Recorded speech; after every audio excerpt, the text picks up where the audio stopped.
Es la hora.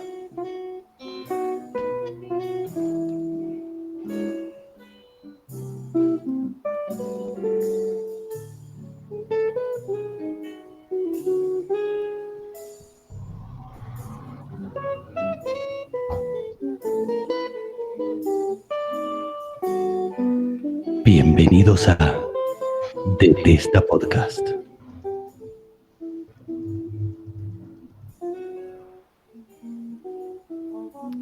¿Qué tal? ¿Cómo están a todos? Muy buenas tardes, muy buenas noches. En España nos están viendo también, ya es madrugada. Bienvenidos a todos nuevamente al tercer podcast de Detesta. Gracias por acompañarnos, gracias por estar ahí mandándonos mensajes, enviándonos preguntas y comentarios. Esto nos alienta y nos ayuda a seguir adelante con este programa que tenemos tan dedicado a la madera y a la tornería, ¿no? En el día de hoy nosotros vamos a hacerles recordar a todos que no se olviden de las preguntas, hacerlas por el Instagram que tenemos. Específicamente lo hemos puesto aquí abajo de la transmisión. El Instagram es Detesta Podcast. Los videos de YouTube van a estar saliendo los martes en la noche, al igual que los podcasts de audio por Spotify. Obviamente toda la información del audio de Spotify se encuentra en nuestras redes sociales, ya sea en Instagram o YouTube. Y Mauricio, ¿qué tal? Bienvenido nuevamente. Buenas tardes, buenas noches a todos. Espero que anden todos bien. Y bueno, ya sabes, acá está arrancando Detesta, el programa que si no lo escuchás se te raja toda la madera. Así que bueno, hoy vamos a empezar con Adam a hablar de un tema bastante interesante que siempre es motivo de inquietud entre las personas que empiezan, que son los mandriles para torno o los chucks. Me gustaría primero que haga una breve introducción y explique más o menos de las bases de lo que queríamos hablar y explique un poco y después vamos a entrar en una pequeña reseña histórica, al menos de lo que nosotros sabemos y lo que podemos leer en los libros que tenemos a nuestro alcance. Así que bueno, Adam. Sí, antes que nada quisiera darle también el saludo y nombrar a nuestro productor, Juan Manuel López, que está detrás de cámaras. Pero gracias a él, pues nosotros hemos podido hacer muchas cosas en las redes sociales. Él maneja mucho este programa y gracias a él también. Y bienvenido también, Juanma. Otra cosa muy importante que me olvidaba. Sí. Que a mí personalmente, creo que a todos los del equipo les gustaría aclarar que todo lo que nosotros vertemos en el programa son basados en nuestra experiencia personal, en lo que hemos leído en libros, en lo que hemos aprendido, y en muchos casos son opiniones. En ningún caso se trata de una verdad absoluta, de algo, ni nosotros nos creemos dueños de la verdad. Simplemente tratamos de, muchas veces con cuestiones prácticas basadas en la experiencia, en muchos casos en ciencia también, y bueno,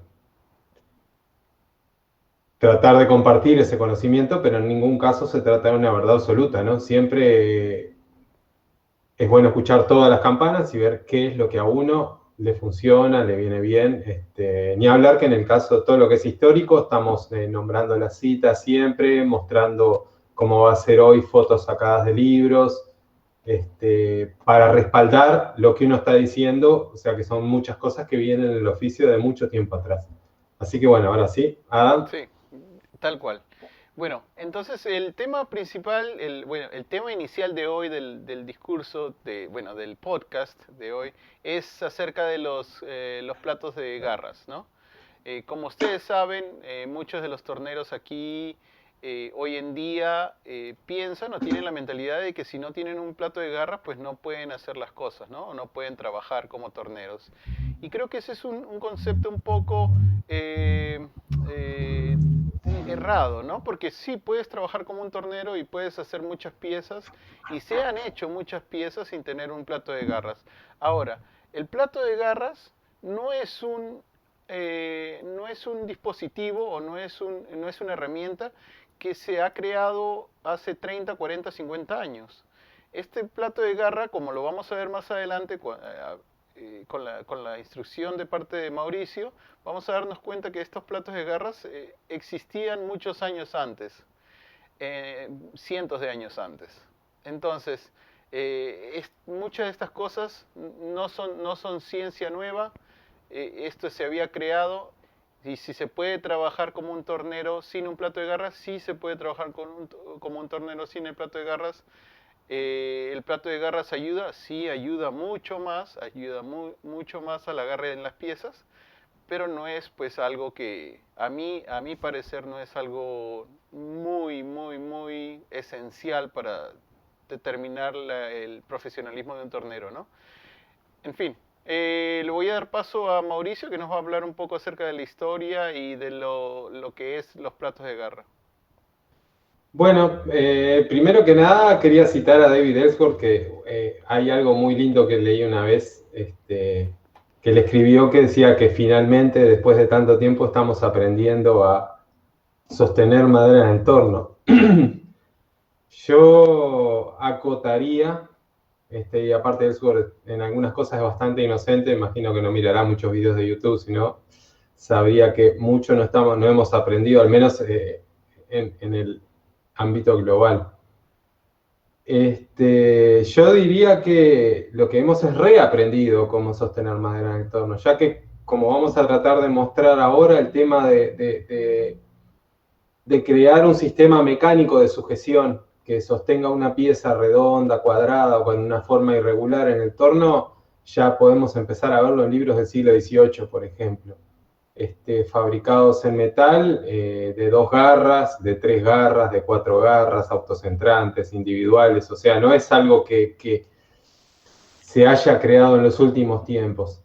Lo que yo he notado en muchos libros, más que nada libros de los años 30, los años 40, hubo una época un tanto oscura en tornería que como que descendió la cantidad de torneros y en parte la cantidad de conocimiento, fue cuando todo el sistema de aprendices empezó a bajar.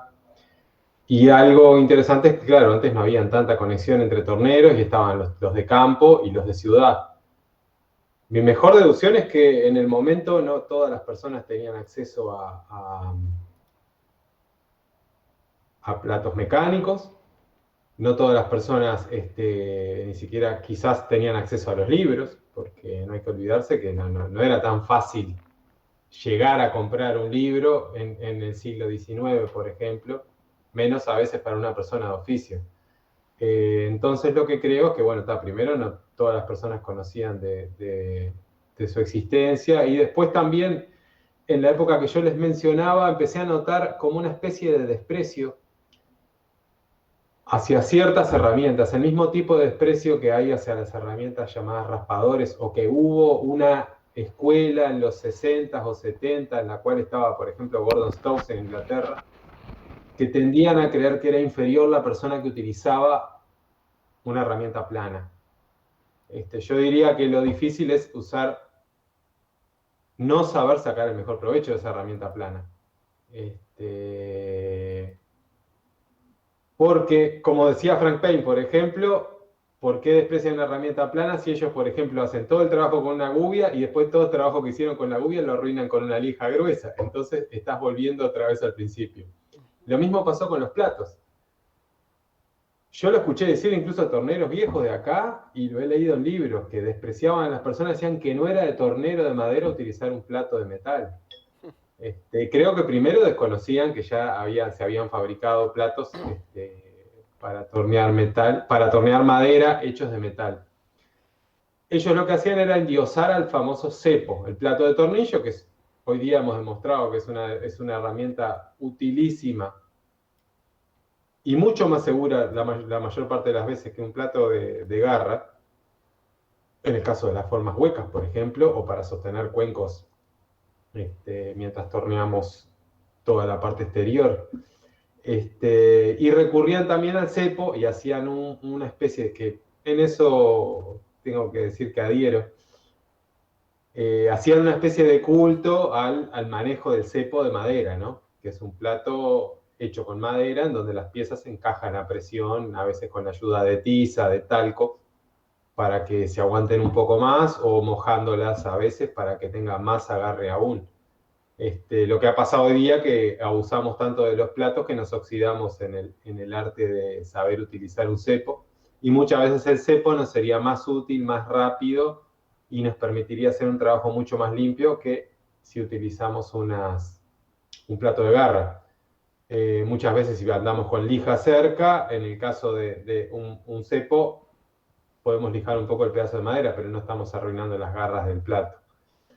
Así que bueno, volviendo al tema, ahora Adam nos va a compartir algunas fotos de, por ejemplo, el libro de John Jacob Holtzapfel, que eran una familia, una dinastía, diría yo, que empezaron a fines del siglo XVIII. Durante el siglo XIX tuvieron su auge, digamos, como fabricantes de herramientas y de tornos ornamentales y tornos normales. Y ya a principios del siglo XX la familia decayó y ya terminaron básicamente desapareciendo.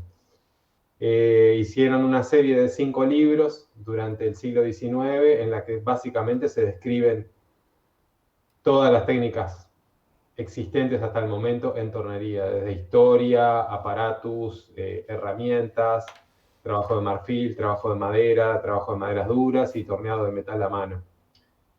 También describen desde abrasivos de la época, terminaciones, cómo tratar cada material, etcétera, etcétera. Ahí podamos empezar a ver si la podemos subir un poco, Adam. Algunos de los primeros platos, tanto en madera como en metal, como pueden ver la segunda, tercera foto. Los famosos spring chuck, que lo que hacen es sostener una pieza de madera simplemente apretando una abrazadera o una tuerca. Después ya pasamos a los platos ornamentales. Tomen en cuenta que estamos viendo un libro del siglo XIX, 1881 es el año que se editó. Ahí lo podemos ver con claridad. Tienen recesos para distintos tamaños de pieza y simplemente con apretar el anillo ya estamos sosteniendo la pieza sin ninguna necesidad de otra cosa. Ahora pasamos a la próxima.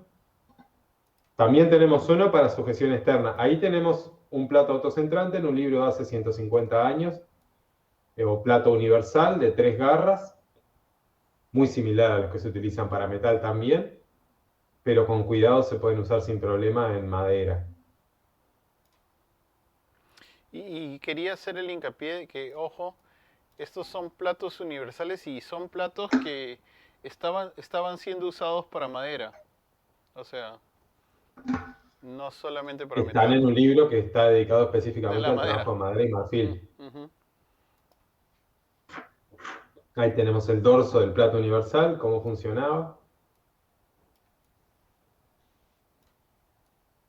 Y después, si no me equivoco, básicamente si pueden ver la corona dentada que tiene en toda la vuelta, es el mismo sistema de corona dentada que se usa hoy día. La diferencia es que tiene un sinfín en vez de tener un piñón. Y estamos hablando de 150 años atrás. Ahora vamos a pasar a la próxima, donde aparecen los platos de tornillo, que básicamente el diseño no ha cambiado hasta el día de hoy. Yo lo utilizo normalmente siempre. Y después Holtzapfel tenía varias particularidades, que fabricaba un plato de 2 garras, por ejemplo, en forma de V, que lo que hacían era irse apretando, entonces eso nos permitía agarrar, estaba perfectamente pensado para agarrar piezas redondas, cuadradas, poniendo suplementos podíamos sostener piezas de todo tipo. Muy similar también, por ejemplo, el mandril de los fabricantes de pipas, que con ciertas grampas movibles se podía sostener una pieza básicamente en cualquier posición. Hasta ahí lo histórico. Después hubo una época que básicamente desaparecieron y las personas utilizaban algunos solo un plato para metal de 3 o 4 garras universales, hasta que recién después, digamos en los años 70, empezaron a aparecer nuevamente algunos platos dedicados exclusivamente para tornear madera. Cuando digo platos, me refiero a platos de garra o mandriles, como les llamamos. Exacto. Yo acá el registro posterior a Holzapfel que les mostré, por ejemplo, puede ser esto, que es el famoso Master Chuck, que aparece en un libro del año 1971 de Peter Child. Si no lo han sentido nombrar, Peter Child era un tornero muy importante de su época y fue el responsable de empezar a fabricar herramientas de acero rápido. Digamos que fue el que impulsó a que la Henry Taylor pasara de utilizar acero al carbono y empezar a usar aleaciones nuevas, las que llamamos acero rápido, que el filo dura muchísimo más. Y fue uno de los cambios más importantes en la tornería en madera con respecto a herramientas de acero. Después de esta época ya varias fábricas empezaron a fabricar platos mucho más dedicados específicamente para esto, como es el caso de uno que nos va a mostrar Adam, que tiene una pieza de museo, que es un Spigot Chuck diseñado por Richard Raffan, por nada más ni nada menos que el genio de Raffan, que se utilizaba para todo. Ahí lo va a mostrar parte por parte. Sí, en sí este Spigot Chuck fue Levantar un creado... poquito más que ahí. Sí, sí, Ahí. ahorita lo voy a mostrar, que lo estoy sacando para mostrarlo. Bueno, este Spigot Chuck fue creado por Woodfast, creo, en Australia. La compañía Woodfast en Australia lo vendía como el Chuck de Richard Raffan. Entonces, ¿en qué consiste? Tiene esta parte también que se rosca aquí, que sale completamente. Entonces esto viene a entrar al torno, esta parte se enrosca y la puedes usar como un cepo aquí. Se puede usar como un cepo así como está. O se puede usar también con esta otra parte, aquí, que es lo que hace, tiene las garras escalonadas para distintos tamaños. Entonces esta se enrosca aquí, de alguna manera, ahí está. Se enrosca aquí, mientras se va enroscando más y va cerrándose más esta parte para agarrar la pieza, ¿no? Fue un gran cambio porque imagínate que se pasó de lo que es poco que se usaba en esa época, a veces los platos de garra de tornear metal, que si te agarraban los nudillos te ibas a llevar un buen susto, y en ese caso son virtualmente inofensivos, o sea, no tenés dónde enganchar. Exacto, sí. El inconveniente grande es el poco recorrido que tienen las mordazas, ¿no? Claro, y la necesidad de que tener la pieza al diámetro exacto para que pueda encajar y pueda agarrar precisamente, ¿no? Exactamente. Esa es la contra de este plato, ¿no? Que ya obviamente ya no se hace más. Bueno, hay platos que se hacen de madera con la misma teoría, porque se ven en los libros y se vio en este libro de acá. Pero sí, las nuevas garras obviamente ya desfasaron este estilo de agarre, ¿no? Como todo oficio se va evolucionando, ¿no? Exacto, como toda evolución. Luego quería mostrar otro plato más de garra que tengo, que también es más o menos de los 70. Es un plato de garra que lo pude adquirir aquí, pero es un plato de garra inglés de la fábrica Axminster. Axminster, sí. Axminster. Yo creo que es más de principios de los 80. Sí, ¿no? Del Sí. APTC. Es un plato autocentrante también por medio de su llave. La llave aquí que ingresa, bueno, esta no es la llave específicamente, pero si nos damos cuenta está completamente sellado y solamente lo único que muestra es el engranaje este. La corona, claro. La corona que va a ser va a autocentrar el plato de garras, ¿no? Lo interesante de este plato es que tiene las garras bien anchas y bien pronunciadas y son en cola, ¿cómo es que se Cola de dice? Milano, sí. Cola de Milano, exacto, en estilo de cola de Milano. Y otra cosa curiosa e interesante de este plato es que todas las garras completamente se salen con ¿cómo se llamaría esto? El carril, Sí, la mordaza base, la la base. mordaza base, ¿no? La O base sea, de la no tiene un mordaza. tope, porque normalmente la mayoría de los platos actuales tienen un pin, que lo que hace es para proteger el plato, digamos, para que no se trabaje con dos dientes de la mordaza base, tiene un pin que no nos deja abrirlo más de Exacto. cierta medida, En este que en caso ese caso no lo tiene. no lo tiene, exacto, no tiene. Entonces, lo que haces es, este plato de garras me vino con estas otras garras también completamente con su base, ¿no? Con la base Mm. de agarre. Y lo interesante y lo curioso de este plato de garras también es que vino con este estilo de garras en las cuales tú puedes poner cualquier pieza, ¿no? Hacer Eh, mordazas de madera o claro, de plástico. exacto. Puedes hacer mordazas de madera acá, ponerlas aquí con un tornillo y hacerle el tamaño que tú quieras, ¿no? Eso fue lo interesante de este plato, lo que me llamó la atención al comprarlo. Y aparte que era uno de los platos ingleses y nunca lo había probado y quería ver qué tal. Y es Sí, muy, muy Axminister fue una de las fábricas más famosas en su época, en el principio de los 90, el Axminister era el plato. exacto. Y es Después le empezó a hacer la competencia a Big Mac. muy pesado el plato, muy pesado. Exagerado, es Sí, inglés. sí. Y luego también tenemos otros platos de herramienta, otros platos. Comencemos con el que usa el Tommy Bars, las barras Tommy, ¿no? Que son también autocentrantes, pero puedes abrirlos y cerrarlos con la mano, ¿no? En este caso, no sé si vieron que en el plato anterior que mostró Adam, tiene la corona hacia afuera y el piñón es la llave. Exacto. En este caso, en el disco trasero que uno mueve con una de las dos barras, está el espiral, y que ya Aquí, directamente acciona sobre las garras base. La ventaja de todo este tipo de platos para mí es que estamos mucho más cerca del cabezal del torno. Mientras más grande haya que hacerlo, más nos vamos alejando y más vibraciones y más palanca para el eje del torno también.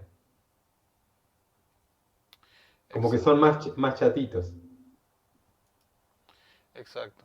Entonces, este plato obviamente es uno de los platos autocentrantes que salió. Se usaba con dos barras, de Tommy Bars, ¿no? Entonces hace la función del piñón, sí, como el otro plato, ¿no? Como lo dijo Colin.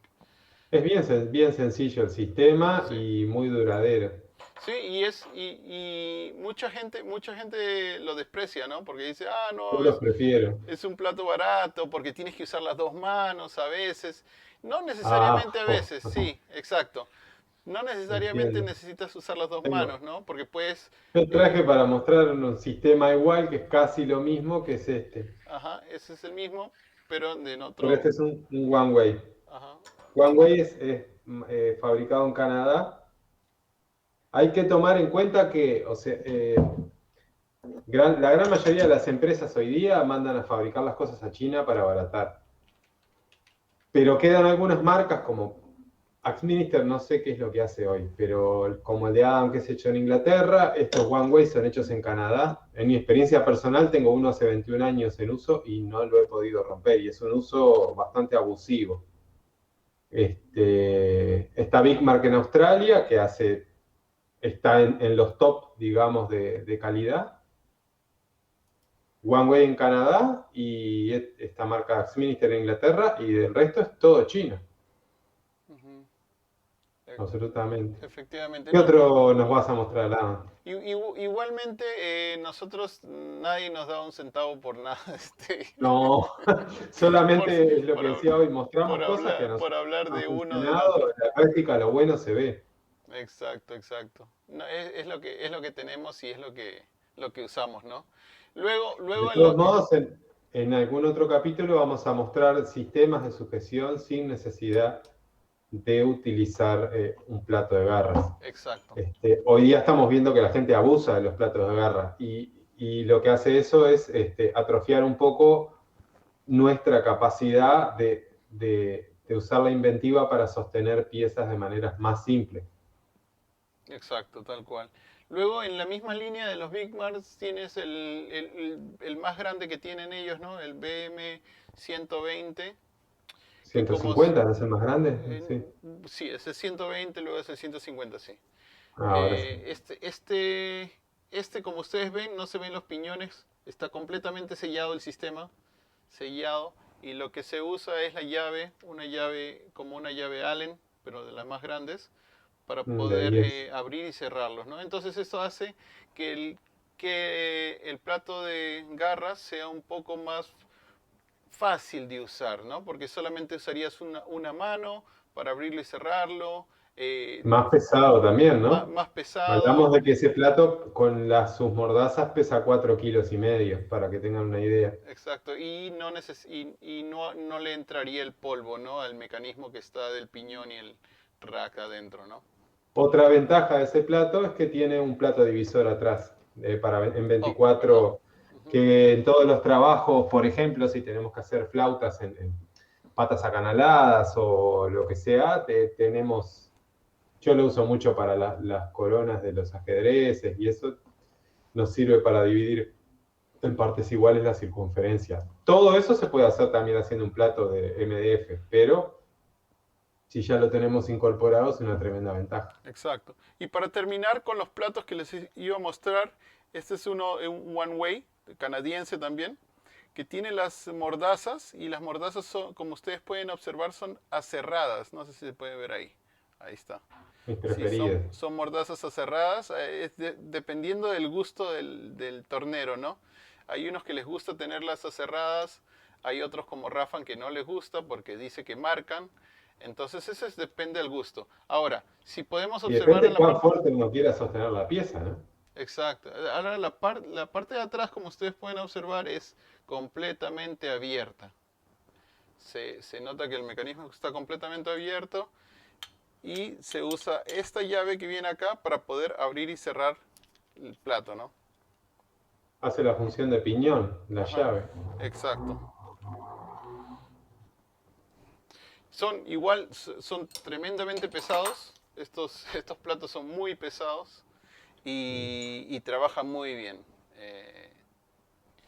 Y para terminar, Hay que aclarar que siempre los platos, el tamaño es en proporción a la pieza, ¿no? O exacto, sea, para tornear cuencos de hasta 30, 32, 33 nos vale un plato como el primero que mostraste, el Big Mac, el 90, por ejemplo. claro, Claro, no se precisa más que eso, o sea, pero a medida que vamos agrandando el tamaño de la pieza o el largo, eso nos va a requerir un plato mucho más potente para poder apretar y, por ejemplo, una cosa interesante que ya he leído es que los platos chinos, por ejemplo, uno apretando los demás puede barrer todas las roscas y los piñones.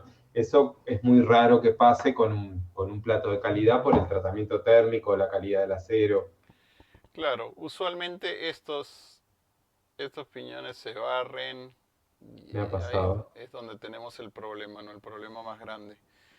Eh, para terminar, el último chuck o el último plato de agarre que se usa es el con el tornillo, del tornillo. Tornillo, Sí, plato de tornillo. este plato de tornillo para mí especialmente es muy usado cuando estoy haciendo vaciados, bueno, cuando estoy haciendo mis troncos, mis cuencos que son pretorneados, ¿no?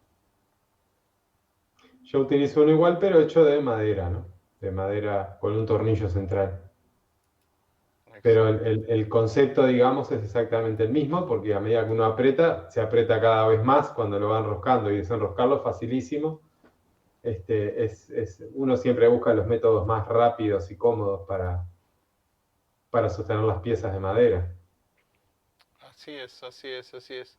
Y estos eran, pues, era un poco de lo que queríamos hablar acerca de los platos de herramienta, de los platos de agarre. Si hay alguna pregunta, por favor háganla ahora. Vamos también a hablar, ahora vamos a entrar a hablar un poco acerca de los libros favoritos y los libros Opa, que Mauricio nos tiene para este sábado.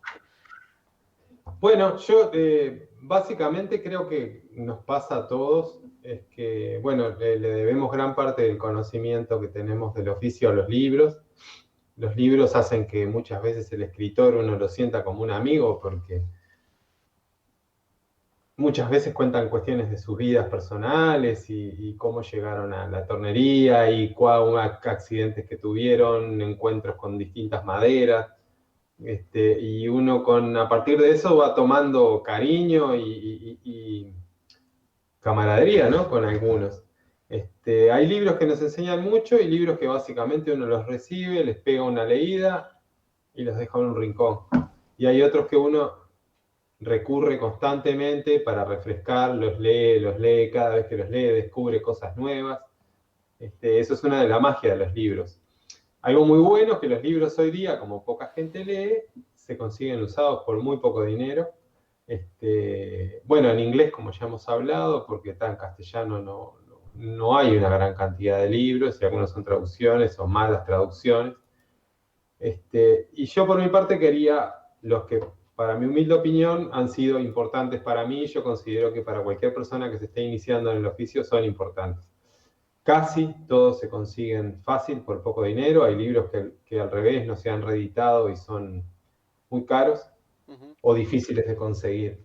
Así que bueno, uno de los que les quería hablar, creo yo, Adam va a estar de acuerdo, es el viejo y querido para allá.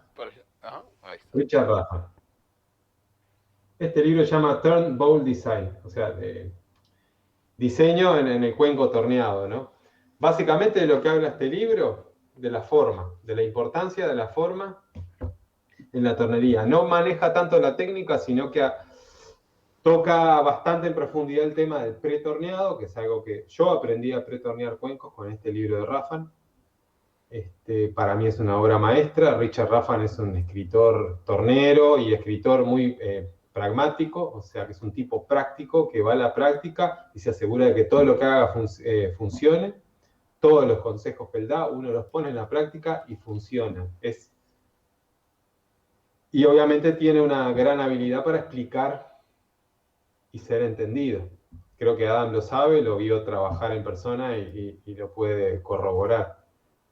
Yo no he tenido el gusto. Entonces, este libro lo que nos va a hacer llevarnos nos va a pasear por varios aspectos de la tornería de cuencos, nos va a decir dónde y cómo buscar maderas, qué buscar cuando vemos una madera, qué defectos evitar, los tiempos que tenemos de espera, qué cosas excluir en un bloque para cuencos después que lo sacamos de un tronco, cuánto tiempo secarlo, cómo, por qué, cómo sostener cuencos. Por eso le decía, no va al aspecto técnico del corte con las herramientas, va directamente a lo práctico que está relacionado con los cuencos. Y después tiene, a mi entender, aparte de la parte de pretorneado, una parte larga dedicada a la forma, que es algo que no sabría cómo explicarlo. Es algo que es, obviamente mucha gente nace con el don de la forma, pero es algo que también hay que cultivarlo, hay que buscar fuente de inspiración, curvas, combinaciones de curvas, proporciones entre tamaño de base, boca, etcétera, etcétera, etcétera. Esa es la principal enseñanza de este libro. Y eso lo que dices, o la enseñanza obviamente en eso se basa el libro, en las formas, ¿no? En hacer un cuenco al ojo que sea aceptable y bonito, ¿no? Claro, estamos hablando de un libro del año 1987. Exacto, o sea, Rafa fue un pionero y realmente la tarea que ha hecho este hombre por la comunidad es invaluable. O sea, también tenemos que darnos cuenta que las formas tampoco no han cambiado mucho y las formas no cambian. Las formas están y siempre han existido, las curvas y las líneas, etcétera, ¿no? Como lo quieras ver. Yo creo que todo eso también pasa por el ojo de uno, ¿no? De cómo, Mm. qué es lo que ve, qué es lo que a él, a esa persona le parece atractivo, ¿no? O a los potenciales clientes también. Hay cambios en las curvas, cambios abruptos, etcétera, etcétera, que son cosas que no van en ningún lado, digamos. Claro, depende también mucho el tipo del mercado en el que estés o en el que quieras incursionar para eso, ¿no? O sea, porque hay gente, hay un mercado que es cualquier cosa que sea un cuenco ya zafa, ¿no? Claro, ahora algo interesante que dice Rafa, que yo adhiero, que lo dice en ese libro, es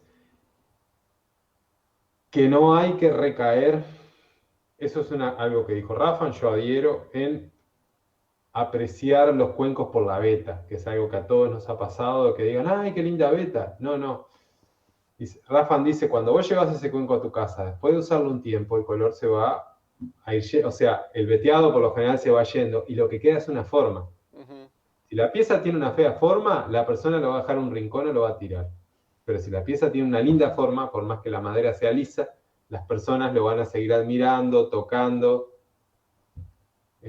y apreciando. Así que bueno, este libro es una de mis recomendaciones para quien pueda. No sé si se ha reeditado.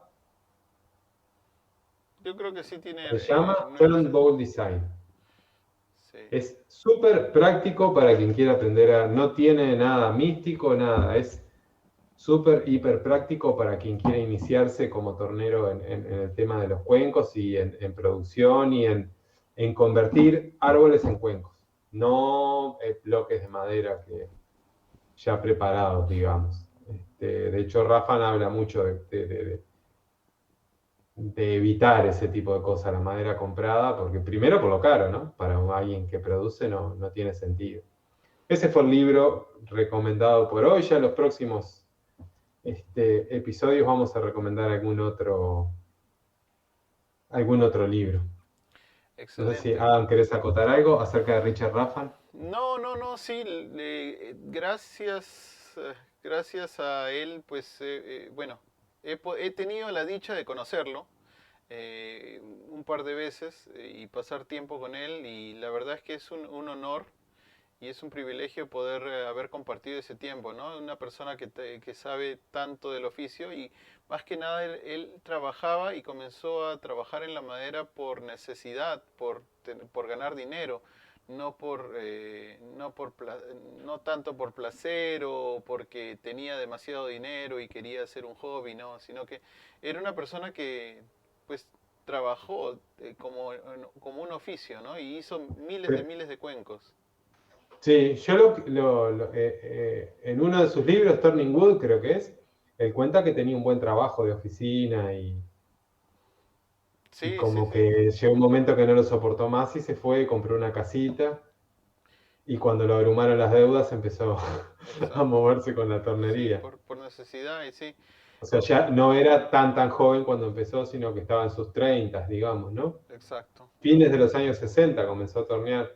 Ujú, exacto. Y actualmente está semi jubilado porque estás como todo cuerpo cansado, le duele la cadera y... Exacto. Hoy en día se dedica, me preguntaba ahí Cintia, hoy en día Richard se dedica solamente a hacer canoas. Se está, Y botes botes, botes ajá. chiquitos Botes de chiquitos, madera. exacto. Sí, Qué eso es lo que genio. en eso está pasando su tiempo. Terminó de vender casi todo lo que era su taller. Se quedó solamente con uno de los tornos pequeños Bigmark, el 150, muy pequeño, Mm. y porque necesitaba espacio para hacer sus botes, ¿no? Entonces, tuvo que vender todo lo demás. Tiene 78 años, creo que tiene 78, 79. Más o menos, y ya dejó de demostrar. La última demostración que hizo, también tuve el privilegio de estar ahí y verlo. fue hace 2, 3 años, ¿no, Mauricio? 3, creo. 3 años, hace 3 años. Y él ya decía que ya esa era su última, pero luego el año pasado lo habían llamado para hacer otra demostración más y justamente iba a venir aquí a uno de los simposios aquí en Portland y pues pasó lo que pasó con el COVID y no pudo venir y luego le escribí a ver cómo estaba y ya no tenía, la verdad es que no tenía Ganas. ganas de demostrar más ya. No podía estar más de 1 hora parado enfrente del Es torno. que llega una edad que imagino, no todos los cuerpos, o sea, no todas las personas son como Bill Jones, que teniendo casi 90 años seguía demostrando. Ujú. O el caso de David Ellsworth, que con 80 años sigue torneando las piezas hermosas que hace. Obviamente no con el ritmo de una persona de 40, pero Exacto. Sí, es cierto. Pero nos deja los legados, ¿no? Nos ha dejado muchos libros, aparte del libro libros, que nos ha videos. compartido. Hay demasiados libros que tenemos de él, muchos videos, y es una persona muy sencilla, muy sencilla, muy querida también. Entonces, le agradecemos por muchas de las cosas que ha hecho, ¿no? A veces nos olvidamos, Duda. a veces muchos de los torneros se olvidan de nombrar ciertos torneros porque piensan que lo vieron en un lugar, en otro lugar y no se acuerdan de darle el crédito necesario a estos torneros, ¿no?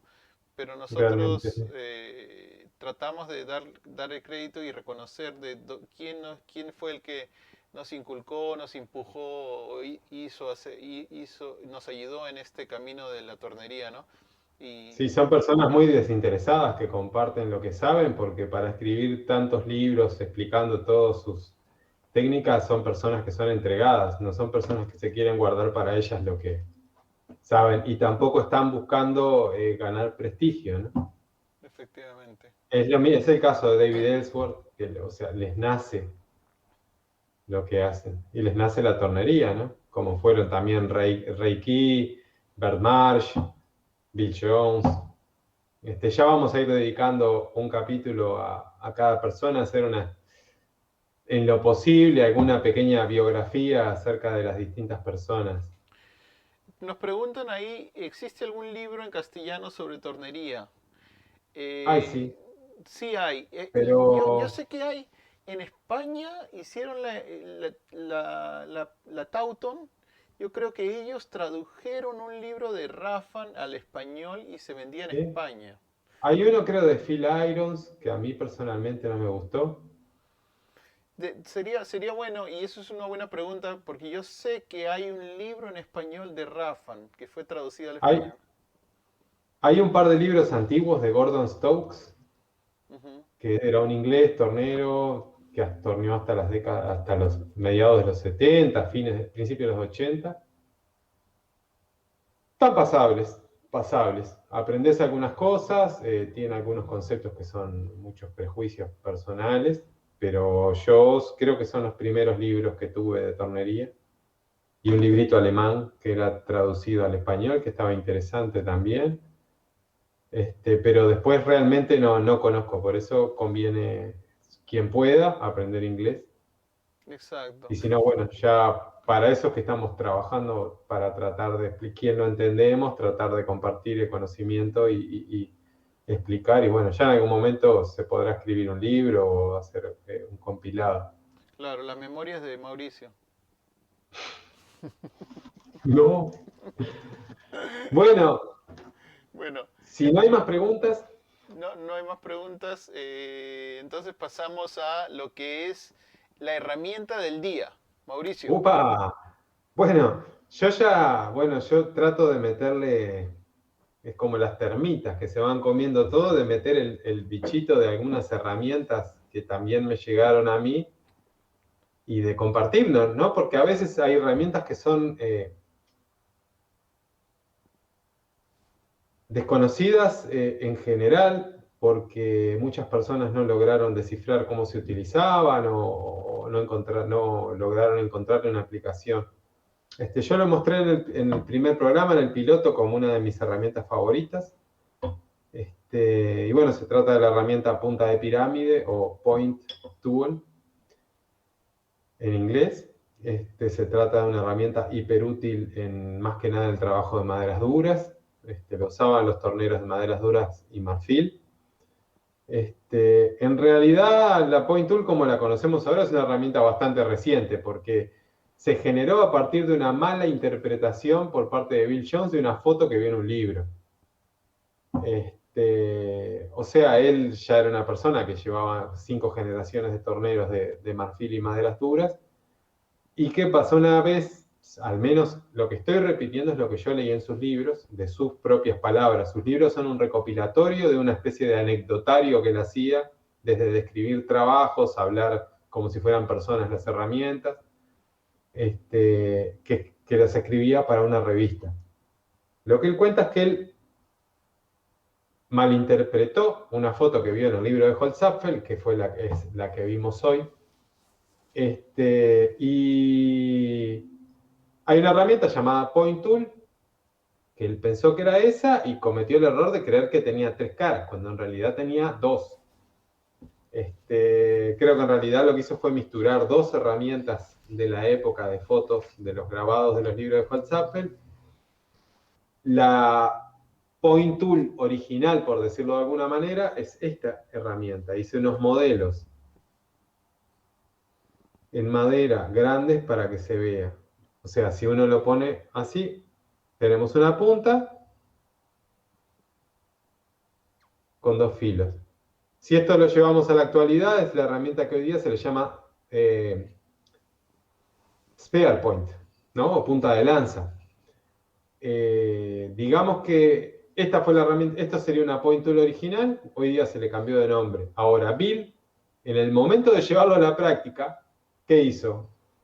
Lo convirtió en una herramienta con 3 caras,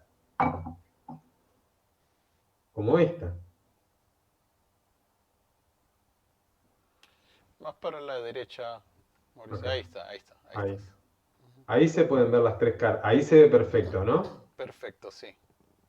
¿Qué pasa? Como en la época era muy común utilizar limas, más que nada las 3 square files, que le decían las limas de 3 caras, o sea, lima cuadrada de 3 caras, era muy común usarlo para hacer todo tipo, scribers, que era una especie de escoplo separador muy finito de 1 milímetro, y es más, el acero era mucho mejor que las herramientas normales de acero al carbono de la época. Digamos que la lima era mejor. Como se usaban muchas limas en el taller, ya sea para afilar, para dar forma, para aplanar el marfil, él convirtió, a partir de una lima triangular, lo convirtió en esta herramienta, sin hasta mucho más adelante darse cuenta que básicamente había inventado una herramienta.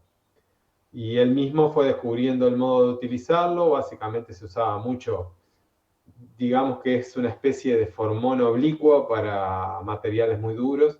Es comodísimo para hacer molduras, para aplanar, para encabezar. Algo muy particular que yo he notado personalmente, después de haber visto unos 10, 15 videos hablar sobre esta herramienta en YouTube, personas que la hacen y después muestran que la usan, usan solo, básicamente no entendieron lo que explicó Bill, y lo que hacen es afilarla con caras cóncavas. Cuando nosotros hacemos el filo cóncavo, nos quedan todas estas esquinas cortantes cóncavas.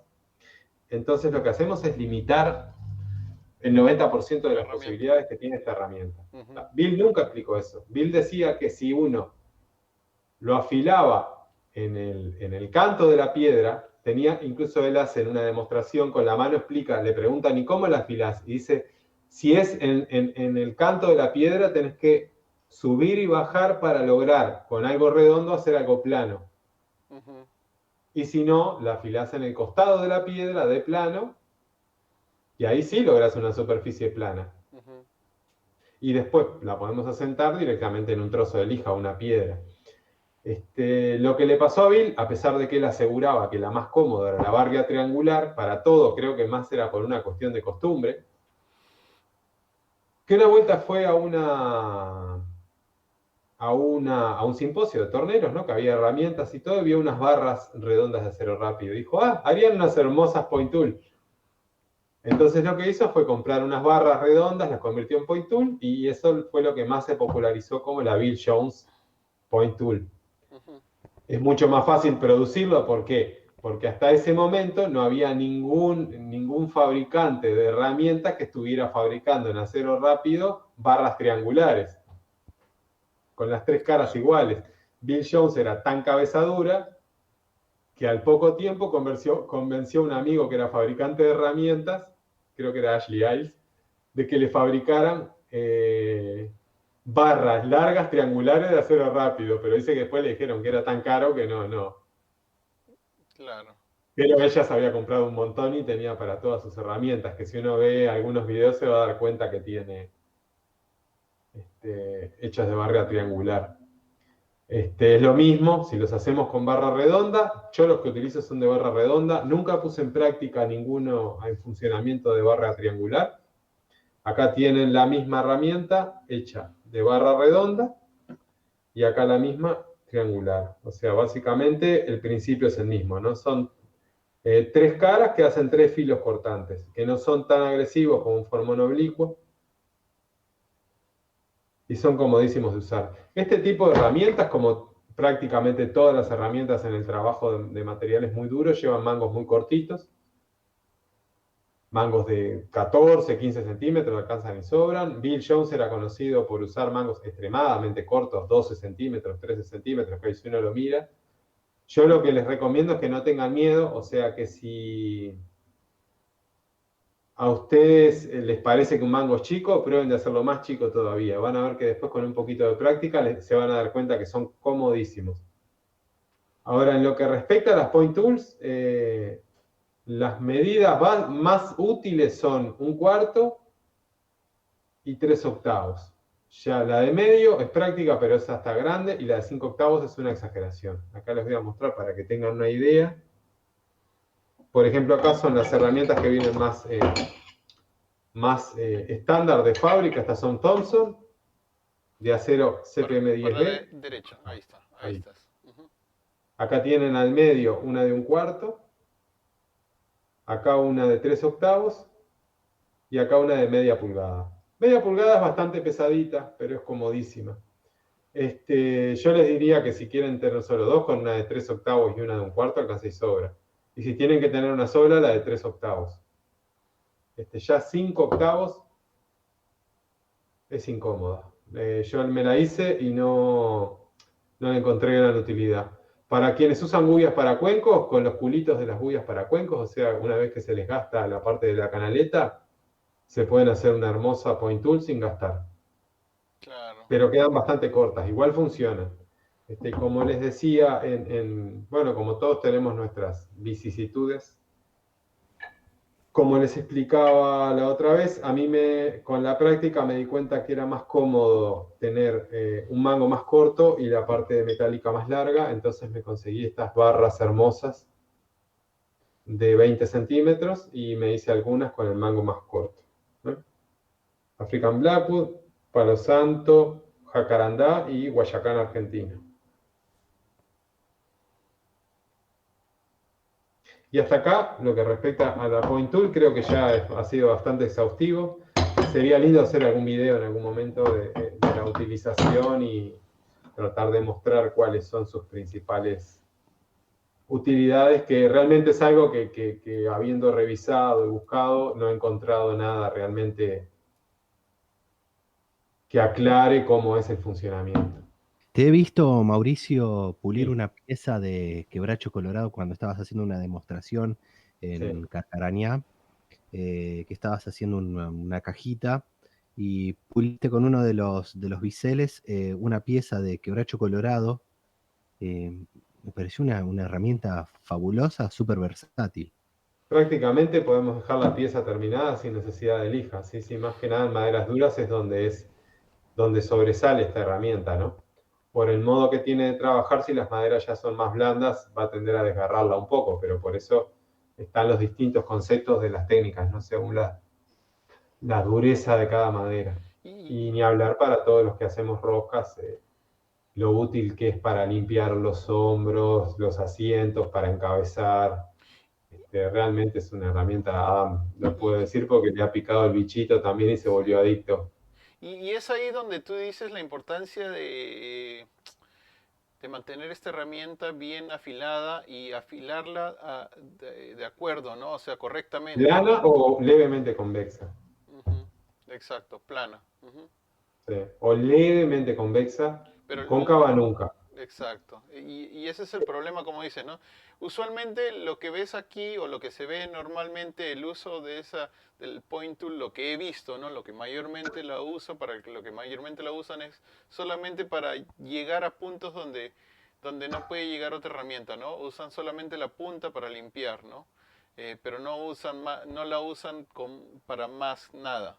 Es Se como, pueden pulir superficies largas sin ningún exacto, problema, exacto. cilindros, Y hay todo lo otras. que es, por ejemplo, cuando hacemos un mango de Blackwood, Ujú. en vez de usar el formón oblicuo, que sería problemático en el Blackwood, tendería a hacer el pick-up que le dicen a levantar Ujú. pedacitos, con la point tool lo podemos dejar terminado casi. Claro. Y también está la otra herramienta que también, inclusive estuvimos hablando hace un tiempo, ¿no? De la que se parece a la herramienta de lanza, de punta de lanza, que Mm, vendría a ser de parte de Stuart Batty, la Vortex que sacó, ¿no?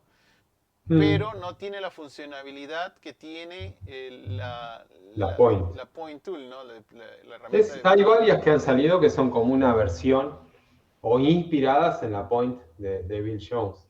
Ujú. Claro. Pero Pero como, no es una invención nueva, no, es simplemente una versión adaptada a las necesidades, en este caso, de Batty, ¿no? El hijo del gran tornero inglés Alan. Alan Batty. Ujú. Exacto, Estamos hablando de alguien que ya es tercera generación. exacto. Alan Batty, para quienes no conocen, fue un gran tornero británico. Era segunda generación. No era como Bill Jones, sino que Alan Batty trabajaba en un taller donde eh, hacían tanto patas, cuencos, lo que le llegara al taller, eso en sus palabras, ¿no? Y en el caso de Bill, se especializaba exclusivamente en maderas duras y marfil. O sea, fue el último cultor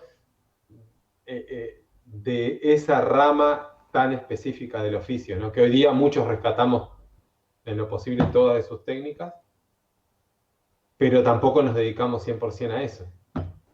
No sé Exacto. si quedará alguna persona que antes, ya hablaremos de lo que significaba el Sí, tornero de maderas duras y marfil. sí, sí, sí. Bueno, quería entrar a un tema ahora, bueno, el tema de la semana, la madera de la semana. A ver qué madera vamos a sacar esta semana. Está en tus manos, Exacto. ya está en tus manos. Esta es una madera de aquí de América, ¿no? De lo que es Sudamérica y de en las costas de las Guyanas. La madera se llama snakewood. eh, Literalmente se traduciría como palo de serpiente o sí, palo de serpiente. Palo de serpiente. Pero en este caso, pues yo creo que hay otras maderas ya en Sudamérica que se llaman palo de serpiente que no tienen nada que ver con esta madera. En fin, este es palo de serpiente, su nombre es Brosimun guyanés, ¿no? O la piratinera Guyanensis. guyanesis, ¿no? Eh, Aclaremos que las especies tienen sinonimias, muchas especies tienen, como las han escrito distintos botánicos, descritos, muchas exacto. veces tienen dos o tres sinonimias y en algunas todavía no se ha aceptado cuál es la ¿Cuál es la adecuada? oficial. Sí, la oficial. Y sí, y esta madera es de la familia de las moras, de la Moraces. moráceas. Entonces es familia de la mora que tienen allá en Argentina, es familia del Osage Orange, ¿no? Y todas estas otras maderas. Y aquí se las presento. Esta es Wow. el palo serpiente o snakewood, ¿no? Como ustedes pueden observar, sí, tiene las líneas que parecieran que fueran la piel de una serpiente. Increíble. Sí, es hermosa, es hermosa. La madera es hermosa. Y el dato peculiar de esta madera es que lo que ustedes ven acá no está cerca ni a la albura del tronco.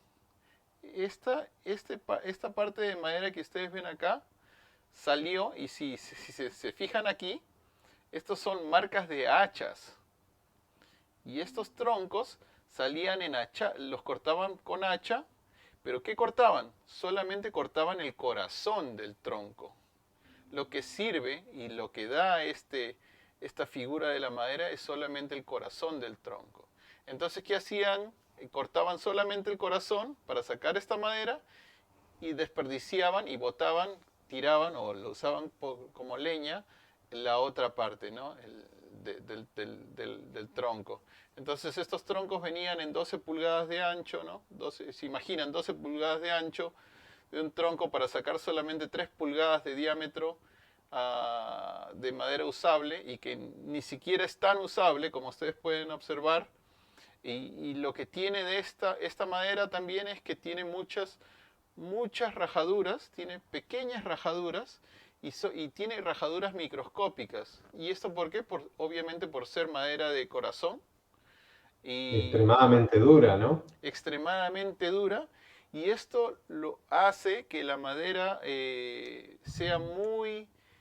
Yo creo que es una de las más difíciles de trabajar. ¿Por qué? Porque apenas le pones fricción o le implicas calor, esta madera va a comenzar a mostrar todas las líneas todas las fisuras que tiene, y hasta la puedes echar a estropear la madera por esa razón, ¿no?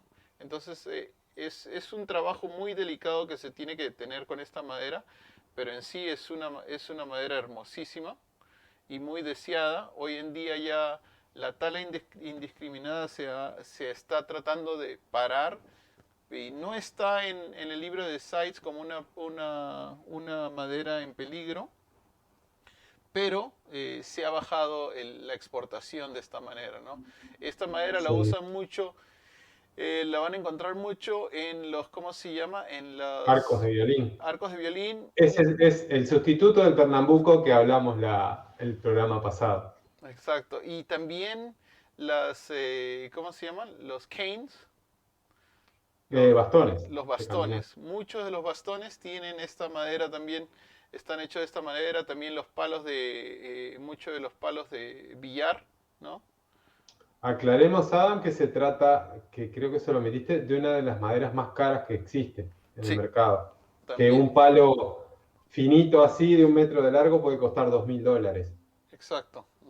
Sí. Y eso es lo que lleva a la tala indiscriminada. O sea, al ver quién paga tanto por esas maderas. Así es. Y bueno, y el desperdicio, ¿no? El desperdicio que hay por esta Lo que madera. decía Adam es eso, justo. Es lo primero que hablábamos antes del programa, que es... Yo no lo sabía, me llamó mucho la atención hace unos años leyendo que son árboles enormes, o sea, pura albura y el corazón es mínimo. Lo triste es que no se utiliza la madera para trabajo, porque es más económico dejarla tirada en la selva, entonces ya sacan los palos pelados en la selva. Y están tirando capaz que el 80% de todo el tronco es albura. Así es, y es lo que hacen, y es una lástima. Por tener que sacar este pedazo de madera bonito, tienen que tirar tanta madera. Debería aprovecharse todo, sin duda, ¿no? Sí. Pero no, sí, es una madera muy costosa, pero muy, muy linda, y es difícil de trabajar, como les estaba diciendo, pero una vez que sale de la herramienta, sale pulida muy, muy, muy hermosa, muy hermosa. Como todos los materiales duros. Y nuevamente, es de la familia de las moras, entonces no como es... el iroco. No es muy El lejana. iroco, la mora amarilla argentina o tataibí. Ajá. Bueno, la morera común. La morera. La higuera. Son todas de la misma familia. De la misma familia, exacto. Material interesantísimo. No sé si podés mostrar varias vistas de nuevo, pero es impresionante, es una curiosidad que gran mayoría de las personas no van a tener nunca la oportunidad de trabajarla, ¿no? Miren el brillo que agarra solo con pulirla. Oh, sí, esto es solamente... Esta madera no tiene nada agregado. Sí, nada. No, no. solo está pulida. Este es lija de 100, de 150 y luego la pulida en la mopa. Ujú. Nada más nada. Realmente parece escrito y parece una piel de serpiente o de leopardo. Sí, sí, sí, es muy, muy, muy linda. Muchos de los torneros tienen reniegan mucho con esta madera. ¿Por qué? Porque se les parte, se les Es que el explota, se problema, les pero eso explota. pasa con muchas maderas, el tema de con el quebracho pasa lo mismo, donde vos le des mucha lija, generes calor, se fisuran porque tienen tanta dureza que no dilatan, parten. Exacto. Ujú. Y eso es lo que pasa. El- el- Yo acá tengo una foto del la, árbol que no sé si se llegará a ver. la diferencia, Mauricio, yo creo, y es una diferencia muy grande, que esta madera ya de por sí, porque es en el corazón, viene con fisuras que También. nosotros no podemos ver Los hasta que la corazones, comienzas claro, a o sea, que se trabajar. generan cuando seca la madera, ¿no? Claro, y entonces, o sea, tú crees que es un pedazo completamente bien, pero no, tiene microfisuras y Yo he cuando lo visto trabajas, fotos chao. del trabajo en la selva, de cuando los preparan y ya los sacan parafinados de la selva. Sí, así es. Sí, este vino con parafina por todos lados. Impresionantes. Y Hay que ver a veces, ¿no? Cuánta locura hay atrás de ciertas especies que, bueno, está bueno utilizarla. Me imagino que, por ejemplo, una lapicera de ese material debe ser una hermosura.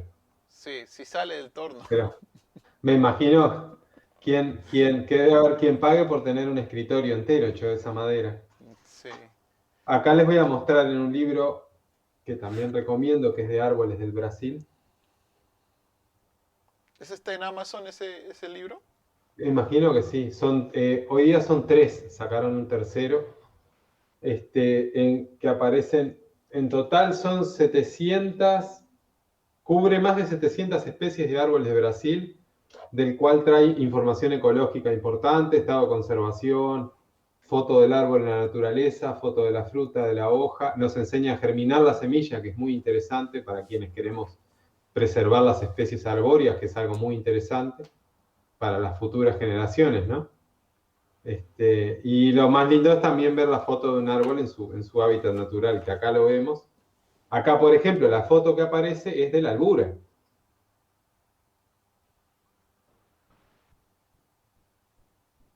Sí, no, no se ve. Vamos a poner esa foto, tenemos que poner esa foto en Sí, Instagram. Ujú.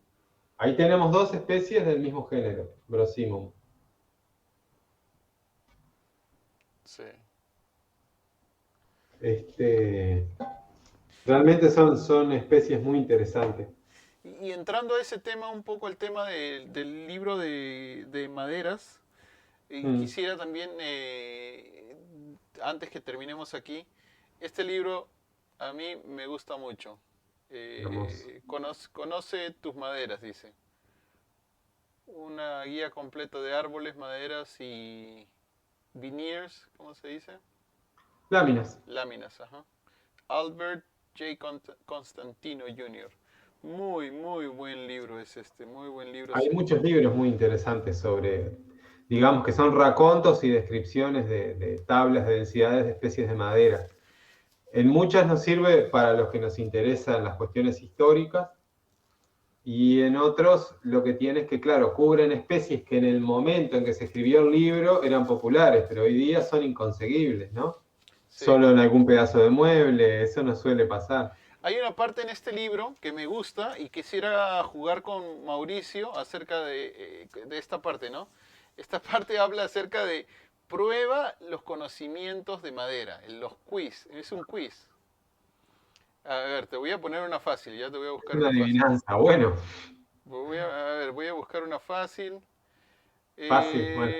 No, es que la mayoría de El juego estas... de las maderas va a ser para un día, vamos a hacer un juego de maderas que vamos a participar todos, pero eh, estaría bueno hacerlos con fotos, fotos bien claras que se vean en la pantalla.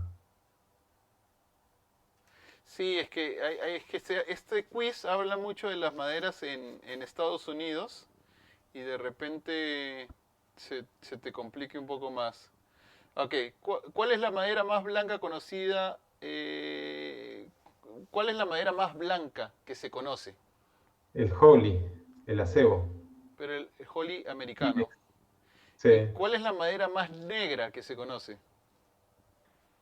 el ébano y el Blackwood. ¿Cuál es la El madera? Blackwood, lo que pasa es que cuando uno lo mira es violáceo a su lado. Y el Aquí, ébano, no, el ébano es negro, el jet black, el aquí, gabón. aquí dicen el gabón, ajá, el ébano gabón. Gabón, Y una más, una más. ¿Cuál es la madera favorita para hacer pipas que se ha usado por mucho más tiempo? la raíz de brezo, El brezo, ajá. Dryar, Sí, dice que se han consumido Erica casi arborea. más de 10.000 toneladas de brezo al año son consumidas, dice. Sí, sí, yo los vi acá en Tenerife, tienen brezos gigantes, Ujú. gigantes. Si nos mira Miguel, Miguel Granados, se va a acordar, hay un tornero español que murió el año pasado, que lo conocí, que era muy buena persona, Rafael Saigui, que trabajaba muchísimo con Breso. Sí. No está permitido sacarlos, pero cuando construyen calles nuevas, etcétera, a veces que habían incendios, podían desenterrar los brezos para trabajarlos. Mauricio, Cecilia Sí, López nos pregunta, ¿dónde puedo conseguir el aceite de tung en Montevideo? en Montevideo no hay. Aceite de tung en Argentina o en Brasil. Argentina, Brasil. Mercado Libre, me imagino, ¿no? En Argentina hay una fábrica que produce en Misiones que se llama Kira. Kira. Listo, Kira.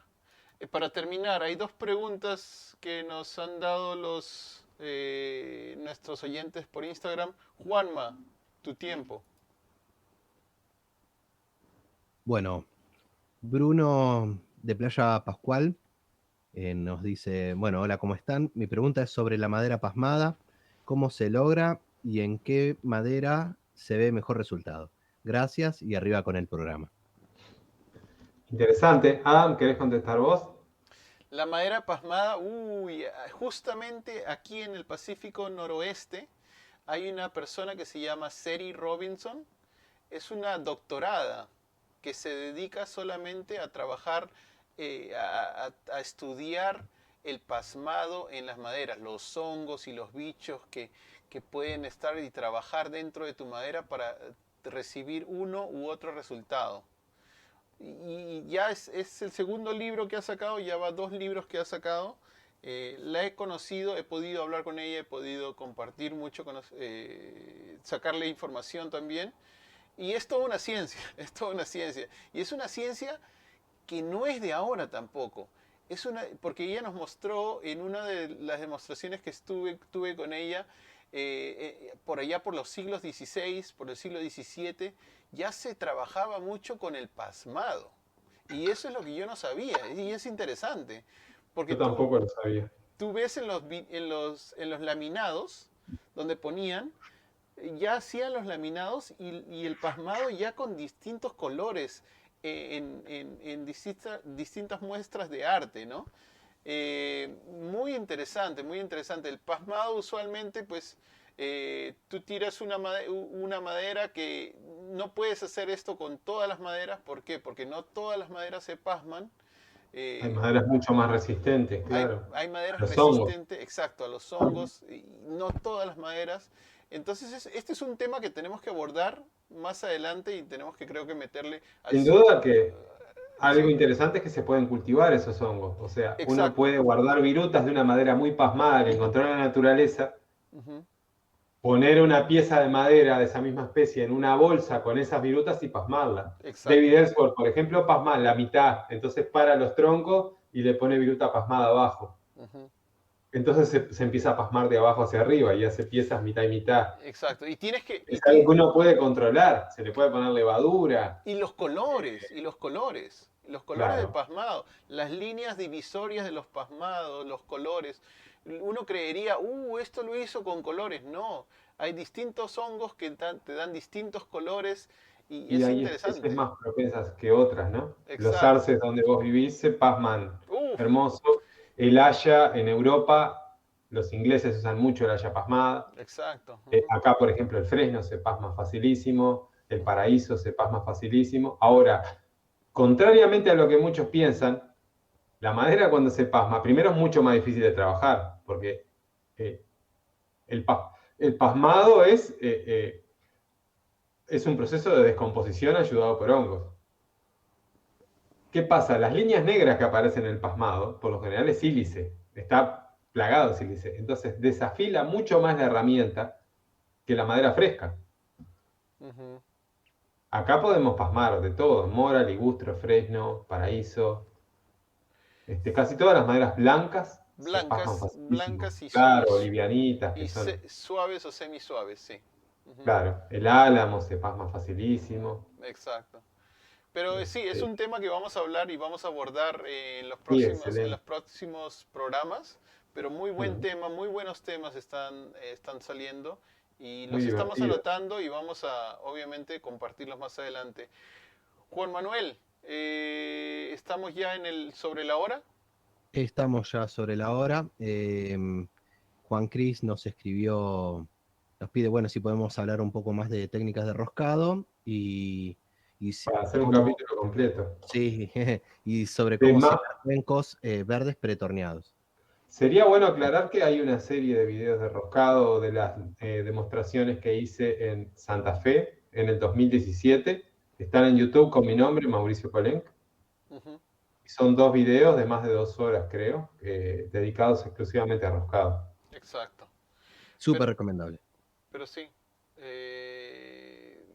Nos preguntan también por el canal, ¿se puede conservar y tener colonias de hongos específicas? Sí, sí, En la viruta, ¿no? sí se puede, ajá, sí se puede. Y como te digo, vamos a empaparnos, específicamente voy a empaparme más un poco a esta información.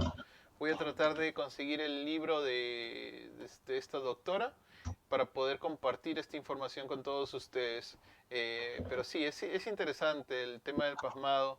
Y lo único malo del pasmado es que tú tienes que ser muy precavido y tener mucho cuidado cuánto quieres pasmar la madera, porque no quieres pasmarla y llegar al desperdicio. Porque Entonces, llega un momento que ya queda intorneable la madera, ¿no? exacto, exacto, Lo exacto. bueno es que cuando uno la seca, porque el pasmado se da con la madera verde o húmeda, cuando uno le saca la húmeda al pasmado se detiene.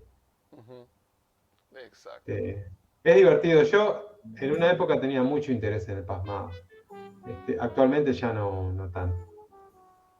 Bueno, Bueno, nos muchas vamos gracias a despidiendo porque todos. ya los hartamos demasiado. Sí. Por favor, no dejen de mandar las preguntas, que vamos a estarlas leyendo en la semana. Vamos a estar compartiendo fotos de todo lo que hablamos en las redes.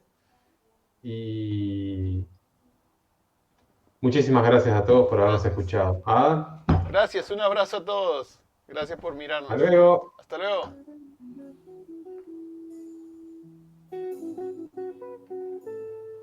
Esto fue Detesta Podcast.